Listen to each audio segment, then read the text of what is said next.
મારા વહાલા મિત્રો અને પરિજનો, વ્રત અને વાર્તા નામની યુટ્યુબ ચેનલમાં આપ સૌનું સ્વાગત છે. આજે આપણે સાંભળીશું લક્ષ્મી વ્રત. આ વ્રત દર શુક્રવારે કરવામાં આવે છે. શુક્રવારે સવારે નાહી ધોઈને જય મા લક્ષ્મીના જાપ જપવા, સાંજે દીવાબત્તી ટાણે હાથ પગ ધોઈ પાટલો ઢાળીને પૂર્વ દિશામાં મુખ રાખીને બેસવું. પાટલા ઉપર લાલ કપડાનો ટુકડો પાથરી તેના પર ચોખાની ઢગલી કરવી. તે ઢગલી પર તાંબાનો લોટો મૂકવો. લોટા પર એક વાટકીમાં સોનાનો કે ચાંદીનો દાગીનો કે રોકડો રૂપિયો મૂકવો. વ્રત કરનારી શ્રી યંત્રના દર્શન કરવા અને લક્ષ્મી સતત્વનો પાઠ કરવો. તેજસ્વિની યા રક્તારધિરંબા હરિ સખે યા શ્રી મનોલારાદિની યા રત્નાકરમ નથા ના પ્રગટ્યા વિષ્ણુ સભ્યા દેહિની સામાન પાતુ મનોરમા ભગવતી લક્ષ્મી ચ પદ્માવતી. ભાવાર્થ: જે લાલ કમળમાં રહે છે, જે વિલાસો શોભાથી યુક્ત રહે છે, જે પ્રચંડ તેજ કિરણ ધરાવે છે, જે સંપૂર્ણપણે લાલ છે, જે રુધિર રૂપી વસ્તુ ધરાવે છે, જે વિષ્ણુ ભગવાનને અત્યંત પ્રિય છે, જે લક્ષ્મી મનને આનંદ આપે છે, જે સમુદ્ર મંથનમાંથી પ્રગટ થયેલા છે, તે પોતે વિષ્ણુના પત્ની છે, જે પદ્મમાંથી જન્મેલા છે અને જે અતિશય પૂજ્ય છે, તેવા હે મા લક્ષ્મી દેવી. આવો જાણીએ શ્રી વૈભવ લક્ષ્મી વ્રતને લગતી એક વ્રત કથા. એક ઘણું મોટું શહેર હતું. એ શહેરમાં આજના જમાનાના લોકો વસતા હતા, એટલે સૌને કામમાં મશગુલ હતા. કોઈને કોઈની પડી ન હતી. ત્યારે એક જ કુટુંબમાં કોઈને કોઈની પડી ન હોય તો પછી બીજાને તો કોની પડી હોય. અને એમાંય આડોશી પાડોશીની તો વાત જ શી કરવી.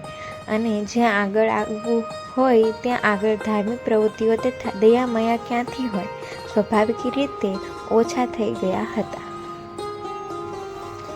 એને બદલે નીતિ અને તે વિશ્વાસ જુગાર અને દારૂની એવા બીજા અનેક વ્યવસાયના ભોગ લોકો બનતા લાગ્યા હતા. લોકોના મનમાં તો પૈસા મારો પરમેશ્વર જ હતું, એ સિવાય બીજું કંઈ જ ન હતું. પરંતુ ખારા સમુદ્રમાં કે મીઠી વીરડી પણ હોય છે. અમે ખરાબ માણસોની વચ્ચે ક્યાંય સારા માણસો પણ વસતા હતા. આવા સારા માણસોમાં પણ એક હતો અને બીજી હતી મંગળ મદન અને મંગળ. આ બંને પતિ પત્ની હતા અને એમને ધાર્મિક વૃત્તિ ઘણી હતી. તેઓ સુખી અને સંતોષી હતા, વિનય અને વિવેકથી હતા. તેઓ જ્યારે ઘરકામમાં નવા હતા ત્યારે ભગવાનનું નામ લેવામાં જ પોતાનો ફુરસદનો સમય ગાળતા હતા. ગરીબને તેઓ જરૂર મદદ પણ કરતા હતા, એટલે લોકોમાં એમની હંમેશા વાહવા બોલાતી હતી.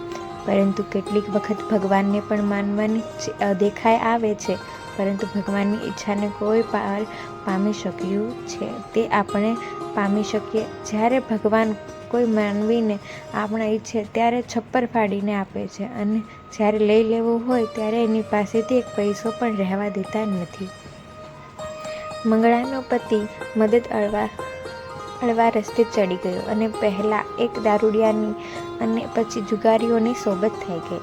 આથી એને ઘણી કમાણીનો દારૂ અને જુગારમાં જવા લાગી અને રોજે રોજ એવી હાલત ખરાબ થવા લાગી. એટલે મંગળા વિચારીને પારકા કામ કરી, કોઈના કોઈ વાસણ કરીને, કોઈના કોઈ કચરા પોતા કરીને, કોઈના કપડાં ધોઈને પણ થોડી ઘણી કમાણી કરવા લાગી અને એનાથી એને એના પેટનું ભાડું મળવા લાગ્યું.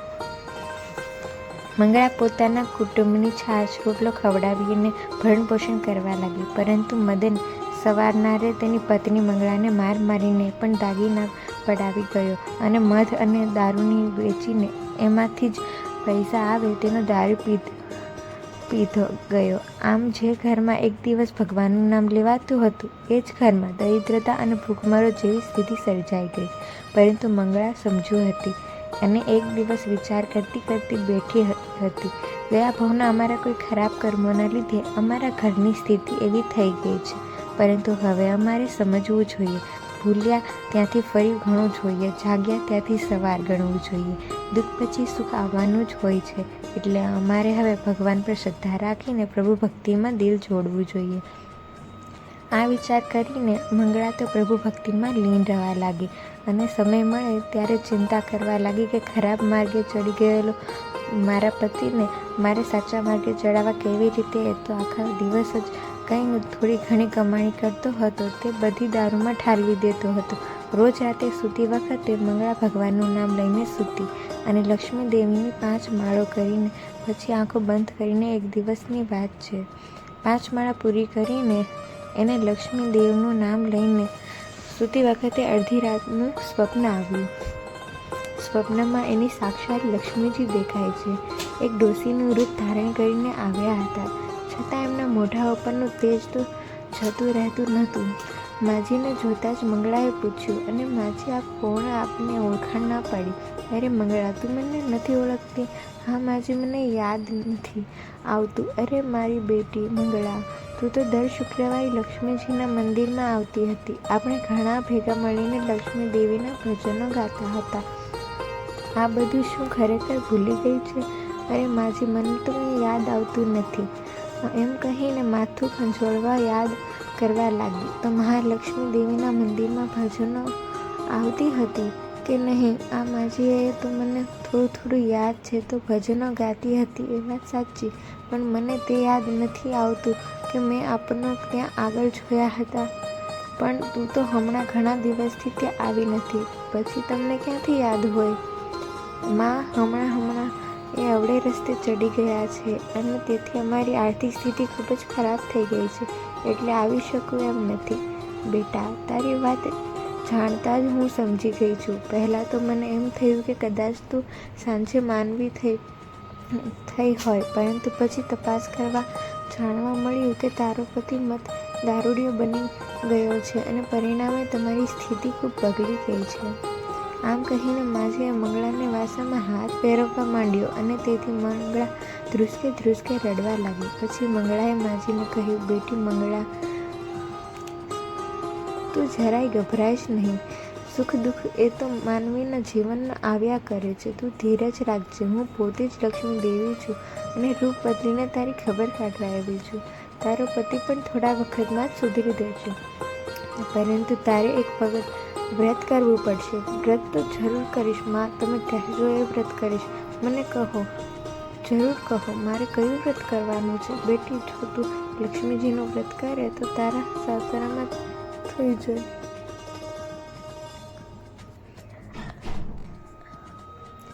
આ વ્રત વૈભવ લક્ષ્મી વ્રત કહે છે. આ વ્રત કરવાથી માનવીની તમામ ઈચ્છા પાર પડે છે અને સુખ સંપત્તિ પાછી આવીને મળે છે.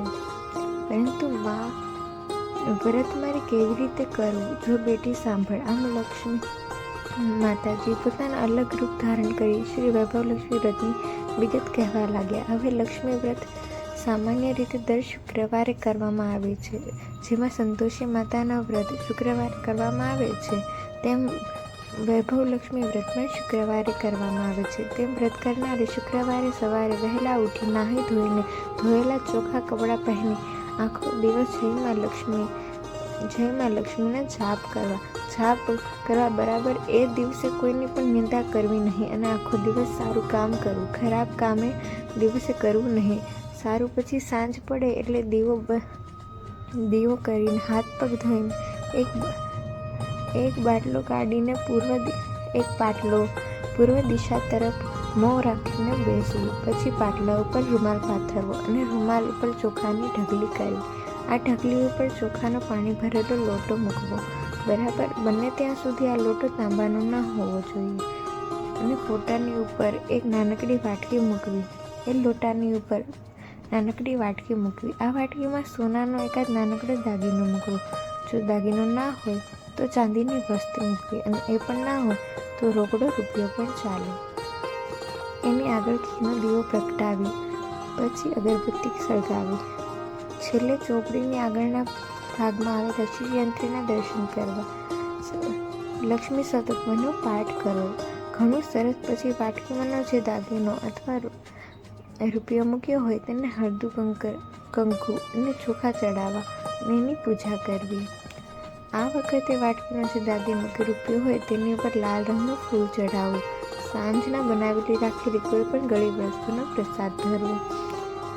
પરંતુ સતરચુકથી આવી કોઈ ગળી વસ્તુ બનાવી ન હોય તો ગોળ અથવા ખાંડ પણ ચાલે, સાકર પણ મૂકી શકાય. આ તો ઘણું સરસ છે. પછી આ સ્થાપનાની આરતી ઉતારવી અને આરતી ઉતાર્યા બાદ સાચા હૃદયથી 11 વખત જય માં લક્ષ્મી બોલવું.